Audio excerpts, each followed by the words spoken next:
అందరికీ నమస్తే.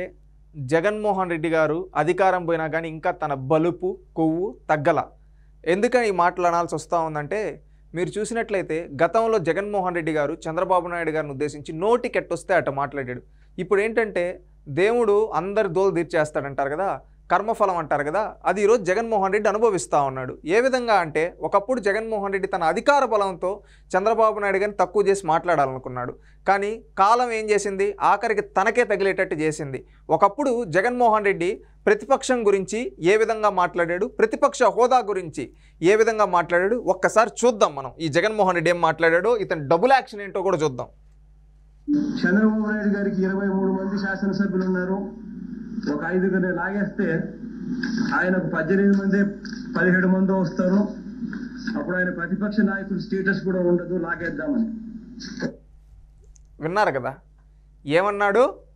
చంద్రబాబు నాయుడు గారు గతంలో ప్రజలు తెలుగుదేశం పార్టీకి 23 స్థానాలు ఇచ్చారు. ఆ రోజు చంద్రబాబు నాయుడు గారు గౌరవించి శాసనసభకు వచ్చి తాను ప్రతిపక్ష నాయకుడిగా, తెలుగుదేశం పార్టీ శాసనసభాపక్ష నాయకుడిగా ప్రజల తరపున శాసనసభలో పోరాడుతూ ఉంటే ఈయన ఏమన్నాడు? జగన్మోహన్ రెడ్డి తన అహంకారంతో, అధికార మదంతో, నేను తలుచుకుంటే ఒక 5-6 మందిని లాగేస్తే నీకు ప్రతిపక్ష హోదా కూడా పోతుంది, నేను తలుచుకుంటే అన్నాడు. ఈయన తలుచుకుంటూనే ఉన్నాడు. 5 ఏళ్ళు అనుకున్నాడు, కానీ ఏం పీకలేకపోయాడు. ఎందుకంటే చంద్రబాబు నాయుడు గారిని నమ్ముకొని ఆ 23 మంది నిలబడ్డారు, కలబడ్డారు. ప్రతిపక్షంలో ప్రజల తరపున గొంతుకై పోరాడారు. ఆ విధంగా పోరాడి ఈరోజు అధికారం సంపాదించారు వాళ్ళంతా. కానీ ఆ రోజు జగన్మోహన్ రెడ్డి ప్రతిపక్షం కించపరిచే విధంగా, ప్రతిపక్ష హోదా కూడా మీకు లేకుండా చేస్తా అని 151 స్థానాలు ఉన్నా కానీ అహంకారంతో మాట్లాడాడు. తీరా కాలక్రమేణా ఏమైంది? ఇతనికి అధికారం పోయింది. అధికారం పోయిన తర్వాత 11 స్థానాల్లో ప్రజలు కూర్చోబెట్టారు. ఈ అహంకారాన్ని చూసి 11 స్థానాల్లో కూర్చోబెడితే ఇతను బాధ్యత గల శాసనసభ్యుడిగా, ఒక పార్టీ రాజకీయ పక్ష నాయకుడు, మాజీ ముఖ్యమంత్రిగా అసెంబ్లీకి వచ్చి ప్రజల సమస్యల గురించి మాట్లాడొచ్చు. ఎందుకంటే ఒక శాసనసభ్యుడికి ఇచ్చే సమయం ఖచ్చితంగా ఇతనికి ఇస్తారు, ఇతను మాట్లాడొచ్చు. కానీ ఇతను ఏం డిమాండ్ చేస్తున్నాడు తెలుసా? నాకు ప్రతిపక్ష నాయకుడు హోదా కావాలి, ప్రతిపక్ష నాయకుడు హోదా ఇస్తేనే నేను అసెంబ్లీకి వస్తా అని చెప్పి లెటర్లు రాశాడు. ఆ లెటర్లో జగన్మోహన్ రెడ్డికి మతి లేదు, బుద్ధి లేదు, తెలివి లేదు, కనీసం రాజకీయ అవగాహన లేదని తేలిపోతూ ఉంది. ఎందుకు అది అంటున్నాను ఒకసారి మీకు చూపిస్తా ఆధారాలు. జగన్మోహన్ రెడ్డి గారు నేను చెప్పాను కదా, ఆధారాలు చూపిస్తాను. దాంట్లో లెటర్ రాశాడు. YSR Congress legislature party to honourable speaker Andhra Pradesh legislative assembly అని చెప్పి రాశారు. His excellency the governor of Andhra Pradesh constitute the 16th legislative assembly white GOMS number 28 date 19/6/2024 I have been elected as the leader of the YSRCP legislative party in pursuance of the recent general election held in May 2024. On 21/6/2024, the customary tradition administrative oath, the elected members of the Legislative Assembly was undertaken the convention of the past practices which has been followed by the sequential process. There is under first the leader of the August House, the leader of the opposition followed by the honorable ministers of the cabinet MLAs. The procedure followed 21/6 show that honorable chief minister being the elect leader of the August House was first administrated the oath. There the council of ministers were administrated the oath. I was called upon the administrative oath after honorable ministers అని చెప్పి ఈ విధంగా రాసుకుని the above sequences leave with me an impression that there is an already decision taken not to grant the status of leader of opposition party to me. The term leader of opposition is a term of law having been actually defined its specific application to the state of Andhra Pradesh అని చెప్పి ఈ విధంగా రాశాడు. దీంట్లో ఏమని చెప్పాడు తెలుసా? Actually ఒక ప్రొసీజర్ ఉంటుంది. ఆ ప్రొసీజర్లో ఫస్ట్ ముఖ్యమంత్రి చేస్తాడు, ఆ తర్వాత ప్రతిపక్ష నాయకుడు చేస్తాడు, ఆ తర్వాత మంత్రులు చేస్తారు. కానీ ప్రమాణ స్వీకారం రోజు శాసనసభలో జరిగింది. ఫస్ట్ ముఖ్యమంత్రి చేసి, ఆ తర్వాత మినిస్టర్లు చేసి, ఆ తర్వాత నన్ను పిలిచారు. దాన్ని బట్టి చూస్తూ ఉంటే నన్ను లీడర్ ఆఫ్ అపోజిషన్గా గుర్తించడం లేదు. నన్ను ఇప్పుడు మా పార్టీ నన్ను ఎన్నుకునింది, ఈ విధంగా నాకు లీడర్ ఆఫ్ అపోజిషన్ ఇవ్వాలని అడుక్కుంటూ ఉన్నాడు జగన్మోహన్ రెడ్డి. అయ్యా జగన్మోహన్ రెడ్డి, నువ్వు ఒకప్పుడు చంద్రబాబు నాయుడు గారిని ఉద్దేశించి అన్నావు కదా, 23లో 5-6 మందిని లాగేస్తేనే ప్రతిపక్ష హోదా పోతుందని. ఈరోజు నీకు గుర్తులేదా దీనిపైన సంతకం పెట్టేటప్పుడు? జగన్మోహన్ రెడ్డి ఎలా పెడుతూ ఉన్నావు, ఎలా అడుగలుగుతున్నావు సిగ్గు లేకుండా? ఏమని అడుగుతూ ఉన్నాడు? ఈ విధంగా ఇవ్వండి అంట. నీకు 11 స్థానాలు వచ్చాయి, నువ్వు ప్రతిపక్షం. కానీ చంద్రబాబు నాయుడు గారు నిన్ను గౌరవించి, ఒక మాజీ ముఖ్యమంత్రిగా నీకు ప్రజలు స్థానాలు ఇవ్వకపోయినా కానీ చంద్రబాబు నాయుడు గారు నిన్ను గౌరవించి మంత్రుల తర్వాత నీ పార్టీ ఎమ్మెల్యేలు వచ్చాడు, పెద్ద మనసు చేసుకొని నిన్ను పిలిచాడు. యాక్చువల్లీ ఏంటంటే ఆ రోజు కూడా నువ్వు ఆల్ఫాబెటికల్ ఆర్డర్లుగానే చేస్తూనే ఉండాలి ప్రమాణ స్వీకారం. బహుశా నీకు రాజకీయ అవగాహన లేదు కాబట్టి పక్కన ఎవరో సలహాదారులతో నడిపించావు కూడా ఇది లేకపోయింది. ఇప్పుడు ఈ సలహాదారులు కూడా ఎవడో నిన్ను మోసం చేసి రాయిపించినట్టున్నారు. ఒకసారి వాళ్ళని గ్రిప్పులో పెట్టుకో, లేకపోతే నవ్వులు పాలవుతావు. ఇంకా ఈ లెటర్లో ఏం రాశాడో చూద్దామండి. దీంట్లో ఈ లెటర్లో రాస్తూ ఒక ఎగ్జాంపుల్స్ మెన్షన్ చేశాడు. ఏంటంటే స్త్రీ ఉపేంద్ర కొన్ని ఎగ్జాంపుల్స్ చూపించాడు. దేశంలో కావచ్చు, రాష్ట్రంలో కావచ్చు, కొన్ని సందర్భాల్లో లీడర్ ఆఫ్ అపోజిషన్ ఆ పార్టీలకి 10% కన్నా సీట్లు వచ్చినప్పుడు వీళ్ళు లీడర్ ఆఫ్ అపోజిషన్గా ఉన్నారని కొన్ని పెట్టాడు. దాంట్లో నిజాలు ఎంతో కూడా చూద్దాం. Sri P. Upendra of TDP was granted the position of leader of opposition in the Lok Sabha in the year 1994, even though TDP only secured 30 seats out of a total of 543 seats అన్నాడు. దీని గురించి వద్దాం. అయ్యా జగన్మోహన్ రెడ్డి 1984లో నీ తండ్రి కూడా రాజకీయాల్లో ఉన్నాడు కదా, నువ్వు చిన్నపిల్లోడు అయి ఉంటావు.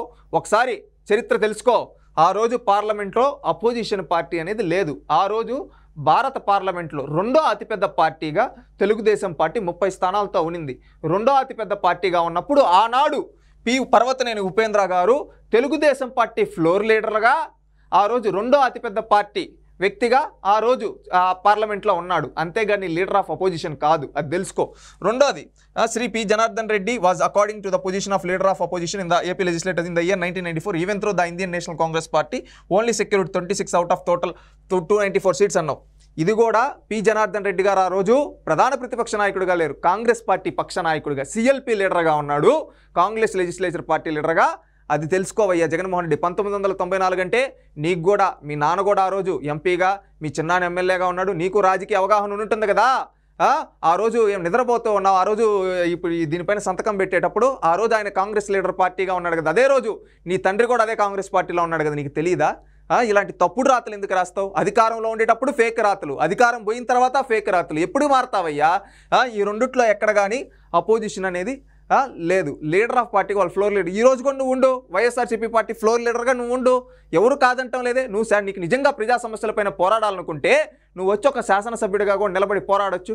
ఆ రోజు జనార్దన్ రెడ్డి గారు పోరాడారు, ఉపేంద్ర గారు పోరాడారు, ఈ విధంగా పోరాడారు కదా. దానికి సమాధానం చెప్పవయ్యా జగన్మోహన్ రెడ్డి.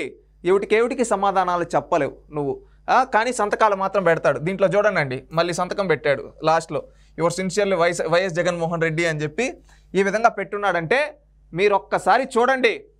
ఈ జగన్మోహన్ రెడ్డికి ఏ మాత్రం రాజకీయ అవగాహన లేదు.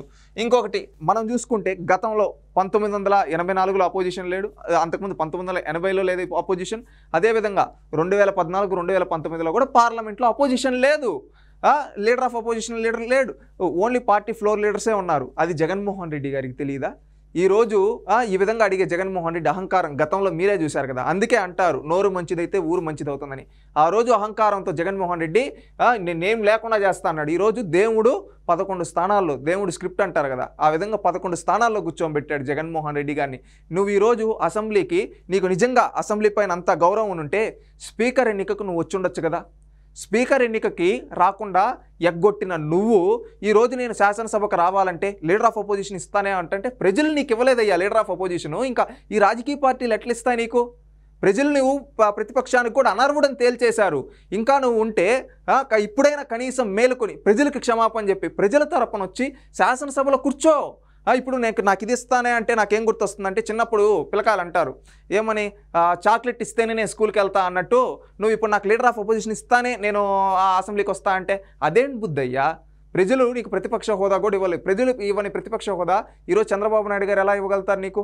నీకు నిజంగా ప్రతిపక్ష నాయకుడిగా ఉండాలంటే నువ్వు ఎమ్మెల్యేగా రాజీనామా చేసి, జగన్మోహన్ రెడ్డి ఎమ్మెల్యేగా రాజీనామా చేసి చంద్రబాబు నాయుడు గారి దగ్గరికి వెళ్ళు, రిక్వెస్ట్ చేసుకో. గవర్నర్ కోటాలో ఎమ్మెల్సీ ఇస్తారు, ఆ ఎమ్మెల్సీ తీసుకొని నీకెట్టో శాసన మండలిలో నా దగ్గర వీళ్ళు ఉన్నారంటున్నావు కదా, శాసన మండలిలో ప్రతిపక్ష నాయకుడిగా ఉండయ్యా.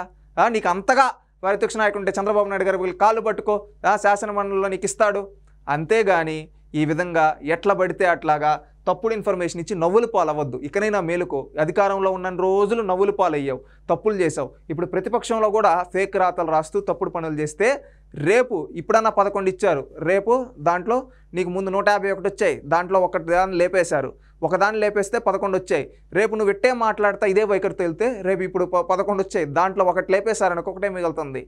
అది గుర్తుపెట్టుకో. ఇకనైనా మారు, మంచి మనిషిగా గౌరవంగా. రాజకీయాలేంటి, గతంలో ఎలా ఉన్నాయి ఒకటి తెలుసుకో, ఉందాతనం అనేది నేర్చుకో. మారు ఇకనైనా జగన్మోహన్ రెడ్డి.